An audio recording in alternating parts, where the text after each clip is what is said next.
अवधूत चिंतन श्री गुरुदेव दत्त. माझ्या सर्व साधक बंधू भगिनींनो, आपण वामनराज प्रकाशनच्या पुस्तकांचे वाचन करीत आहोत. सध्या आपण हिरण्य योग एक अभ्यास हे परमपूज्य श्री शांताराम कवडे लिखित पुस्तकाचे वाचन पुढे करूया. आज आपण सिद्धांची स्वप्नानुभूती. जीव वासनायुक्त मनाचा असतो, पण जर जीवाला त्या वासनांपासून वेगळे होत आले तर तो जाणीवपूर्वक पाहू लागतो. एरवी जीव जे स्वप्न पाहतो ते वासनेमध्ये मिसळूनच, त्यामुळे जीव त्या स्वप्नात वाहवत जातो. स्वप्न पाहताना त्याला स्वतःचे वेगळेपण जाणवत नाही, तो स्वप्नाचेच एक अंग होऊन राहतो. म्हणून स्वप्नामध्ये दुःख झाले की आपण रडतो आणि स्वप्नातल्या सुखाने हसतो. नुकतेच जन्माला आलेले ताने मूल देखील झोपेत हसते, झोपेतच रडते, स्वप्न पाहून हसते आणि स्वप्न पाहूनच रडते. या उलट सिद्ध महात्मे स्वप्नातही जागे असतात. त्याचे कारण हेच असते की त्यांची चित्तशुद्धी झालेली असते, मन शुद्धी झालेली असते. ही शुद्धी ज्या प्रमाणात झालेली असते त्याच प्रमाणात ते आतून जागे होत जातात. त्यांचे असे जागे होणे हुकमी झाले की ते स्वप्नही झोपेतच जागे होऊन बघतात. म्हणून त्यांची स्वप्नातली अनुभूती व आपली स्वप्नातली अनुभूती वेगवेगळी असते. जो सिद्ध महात्मा असतो तो स्वप्नामध्येही स्पष्टपणे अनुभवतो की माझ्या स्वप्नात दिसणारे जे सगळे आहे ते मीच झालेलो आहे. स्वप्नात रेडा दिसला तरी तो मीच आहे, गाढव दिसले तरी ते मीच आहे, मनुष्य दिसला तरी तो मीच असून अशा या सर्वांच्या माध्यमातून सुखदुःखाची जाणीव घेणारा तोही मीच आहे, असे त्याला त्या स्वप्नाचे खरेपणही लक्षात येते. हे कळल्यावर मगच नीट समजते की ज्या अर्थी हे मला स्वप्नात जाणवते त्या अर्थी प्रत्यक्षातही सगळे परमेश्वराचे स्वप्न असल्यामुळे सर्व मनुष्य रूपाने, प्राणी रूपाने जे जग दिसते त्याच्या माध्यमातून सुखदुःखे अनुभवणारा ईश्वरच असला पाहिजे. अशा प्रकारे त्याला स्वप्नाच्या माध्यमातूनही ईश्वराचीच अनुभूती होते. म्हणून माऊली सांगतात की आगा स्वप्न म्हणो ये, परी निद्रा बसे वाणले होये. योग निद्रेतील स्वप्न हे स्वप्न कोणपर्यंत लटके असते तर जोपर्यंत आपण निद्रेच्या आहारी जाऊन स्वप्न पाहतो तोपर्यंतच.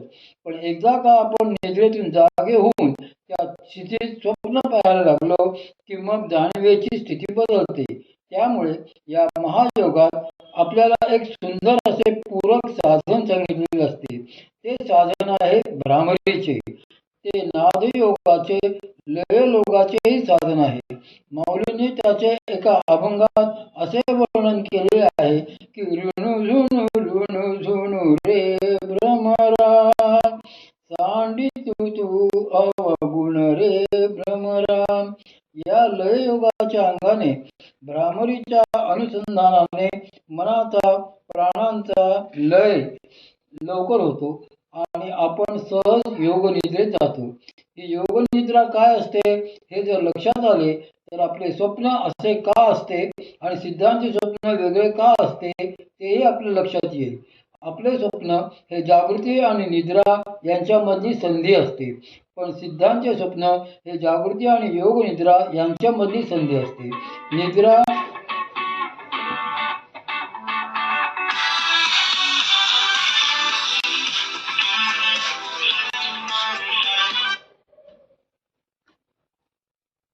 उलट योगनिद्रा ही पूर्णपणे सत्वगुणी असते. अशा त्या सप्तगुणी योगनिद्रेत श्री भगवंताच्या आनंदाची अनुभूती तर नित्य राहते. सिद्धांचे अंतःकरण अशा वेळी सत्वगुणयुक्त असते, मलिन नसते. म्हणूनच साधक योगनिद्रेत जागा राहतो आणि निद्रेत मात्र झोपतो. त्यामुळे निद्रेमध्ये पडणारे स्वप्न योगनिद्रेत पडणाऱ्या स्वप्नाहून अगदीच वेगळे असते.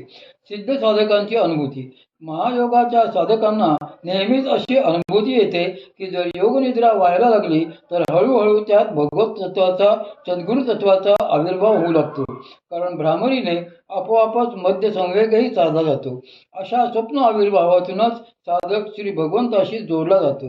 या संबंधातला श्री संत मीराबाईंचा एक अभंग प्रसिद्धच आहे. त्या म्हणतात की माई माने सुपणा महापरण्या रे निलानाथ, श्री भगवंतांशी माझा स्वप्नातच विचार झाला असे सांगून तो विवाह झालाच हे त्या अगदी सत्य मानतात. म्हणून ते यथार्थ स्वप्न आहे ते देखील त्यांनी अशा जागेपणे पाहिलेले आहे. श्री महाराज म्हणतात की जे अशा प्रकारे जाणीवपूर्वक स्वप्न पाहतात ते योगबळाने त्यावेळी जागृत राहू शकतात. तसेच योगबळाने दुसऱ्यांच्याही स्वप्नात जाऊन त्यांची स्वप्नेही जाणू शकतात. या चतुर्थ मुद्रिकेत त्यांनी अशा प्रकारचे एक उदाहरण दिलेले आहे. ते म्हणतात की तरी योगाच्या बळे करून पर स्वप्न परिचय होय म्हणून येत इतिहास पुराण साक्ष देती स्वप्ने विश्वामित्रा कारण हरिश्चंद्रे केले सर्वस्वदान ते जागृती ते विश्वामित्र म्हणे आपण अरे त्वा सर्व सिद्धी दिले मज एवं मिथ्या स्वप्न दाविले हे विश्वामित्रे जाणिवले मग सर्व साक्षी ईश्वरे जे स्वप्न दाविले ते तो का न जाणीत. योगबळाने स्वप्न परिचय सिद्धांना योगबळाने दुसऱ्यांच्या स्वप्नात शिरता येते आणि त्यांच्या स्वप्नाचा परिचय करून घेता येतो. त्यांची स्वप्ने जाणता येतात. याला इतिहास पुराणे साक्षीला आहेत. आपल्याला राजा हरिश्चंद्राची कथा माहितीच आहे. विश्वामित्रांनी त्यांना स्वप्नात दान मागितले आणि त्यांनी स्वप्नातच सर्वस्वाचे दान केले. त्यानंतर जेव्हा हरिश्चंद्र जागृतीत राजसभेत आले त्यावेळी विश्वामित्र त्यांच्या समोर उभे राहून हरिश्चंद्र काही बोलण्याच्या आधीच म्हणाले की अरे तू मला स्वप्नात आपल्या सर्वस्वाचे दान केलेले आहेस. ते असे म्हणू शकले कारण ते स्वप्नही त्यांनीच पाळलेले होते. एरवी स्वप्नात दिलेले दान प्रत्यक्षातही देण्याची काहीच गरज नव्हती कारण तसा काही शास्त्र नियम नव्हता. पण विश्वामित्रांनीच त्याची जाणीव करून दिल्यामुळे पुढे हरिश्चंद्राची पूर्ण परीक्षा झाली. आपण या राजाला जबरदस्तीने असे स्वप्न दाखवले आहे आणि आपणच त्याला ते दान द्यायला लावलेले आहे हे विश्वामित्र चांगलेच जाणत होते. जेथे विश्वामित्रांसारखे महात्मे अशा प्रकारे स्वप्न जाणू शकतात तेथे सर्वसाक्षी परमेश्वर असे का करू शकणार नाही. त्याला ते का समजणार नाही. स्वप्नाची प्रत्यक्षात प्रचिती श्री महाराजांनी स्वप्नात दिलेले प्रत्यक्षही होते. याकरता आणखी काही उदाहरणे दिलेली आहेत. ते म्हणतात की एका भक्तास विवेक सिंधू स्वप्नात दिला देवाने तो जागृतीचा प्रत्यक्ष झाला हे कथा महिपयुक्त स्वप्नी ग्रंथ देखिला आणि कोणी उषा आणून ठेविला ऐसी कल्पना करावयाला अवकाश नाही. भक्त कवी महिपतींच्या भक्ती चरित्रामध्ये ही कथा त्यांनी सांगितली आहे.